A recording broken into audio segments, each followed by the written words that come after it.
पिपिन, छोटा पेंगुइन की साहसिक कहानी।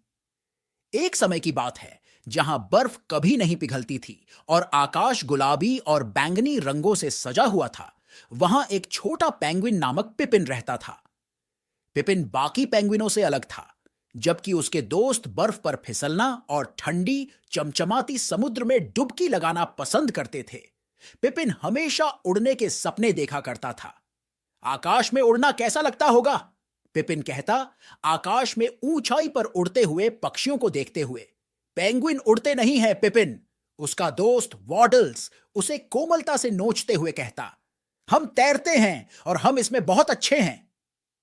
लेकिन पिपिन खुद को रोक नहीं सकता था। उसे उड़ने का ख्याल बाकी सबसे ज्यादा पसंद था।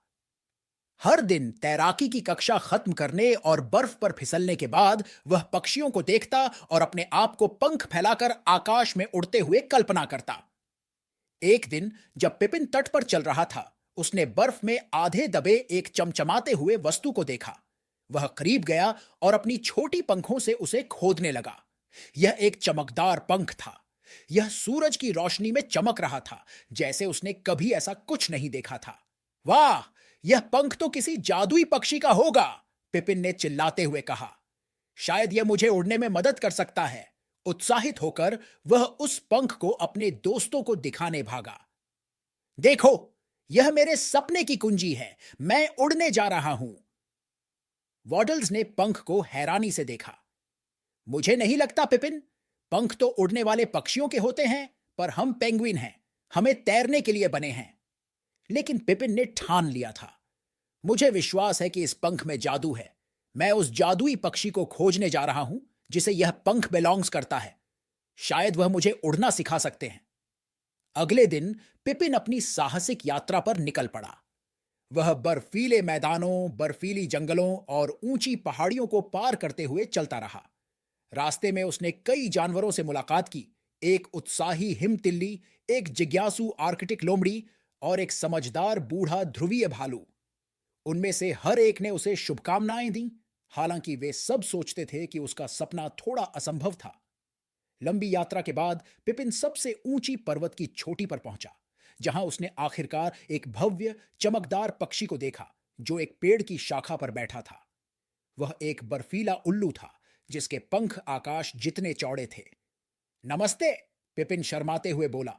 मैंने यह पंख पाया है और मुझे लगता है कि इसमें जादू है। क्या आप मेरी तरह उड़ने में मदद कर सकती हैं? बर्फीला उल्लू पिपिन को दयालु आंखों से देखता है। ओह, छोटे पेंगुइन, यह पंख विशेष है, लेकिन तुम्हें इसे उड़ने के लिए जरूरत नहीं है। उड़ना केवल पंखों से नहीं होता, यह दिल और अपने सपनों के पीछे साहस का सवाल है। पिपिन हैरान होकर पल भर के लिए चुप हो जाता है। लेकिन लेकिन मैं तो तुम्हारी तरह नहीं उड़ सकता। मैं पेंगुइन हूं, बर्फीला उल्लू मुस्कुराती हुई कहता है। उड़ना हर किसी के लिए अलग है। तुम्हारे लिए तुम्हारे पंख पानी में तैरने के लिए बने थे, लेकिन इसका मतलब यह नहीं कि तुम कम खास हो। तुम्हारे पास अपनी खुद की उड़ान है। पिपिन इस पर कुछ समय सोचता है। वह यह समझ जाता है कि वह आकाश में पक्षियों की तरह उड़ तो नहीं सकता, लेकिन वह समुद्र में जितनी जल्दी तैर सकता है, उतना कोई पेंगुइन नहीं कर सकता। पानी उसे आकाश जैसा ही महसूस होता था, और जितना वह मुड़ता और घूमता, उतना वह उड़ने जैसा महसूस करता। उस दिन के बाद से पिपिन अपनी खुद की उड़ान में गर्व महसूस करने लगा। वह गहरे, साफ पानी में सुंदरता और गति से तैरता, जैसे आकाश में उड़ता हुआ पक्षी। वह अब भी आकाश में उड़ने वाले पक्षियों की सराहना करता था, लेकिन अब वह जानता था कि वह अपनी तरह से खास है। और इस तरह पिपिन ने यह सीखा कि सपने बहुत अद्भुत होते हैं, लेकिन वे हमेशा जिस तरह हम पहले सोचते हैं, वैसा नहीं दिखते।